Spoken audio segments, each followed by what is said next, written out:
portato via il portafoglio con i documenti, avevo del denaro, qualche foto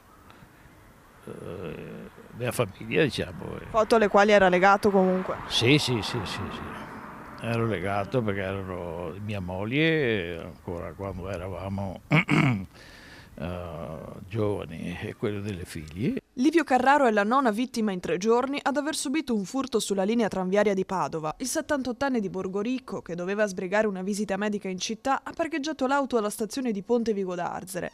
Una volta salito sul tram, mentre tentava di obliterare il biglietto tra la calca della gente, in una manciata di secondi i borseggiatori gli hanno aperto il borsello rubandogli il portafoglio senza che lui si accorgesse di nulla. Sono salito io e mia moglie, sono andato per timbrare i cartellini, ma era anche un po' come si dice difficoltà perché c'era tanta gente. Timbrato il cartellino, mi sposto e una signora bionda si alza dal sedile che era poco lontana e mi dice le manca qualcosa? Mi dice, ho detto, ma questa qua mi ha preso per un altro?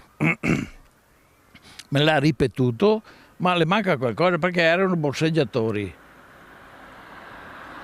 No, ho detto, ma nel momento che dicevo di no, ho guardato anche il borsellino c'era, però c'era già la cerniera aperta, ho messo la mano dentro e buonanotte suonatori. Livio è arrabbiato, gli sembra impossibile che lo abbiano fregato in così pochi istanti e che i malviventi siano ancora a piede libero e indisturbati. La denuncia ai carabinieri di Campodarsego è stata immediata. Arrabbia che non ci sono controlli.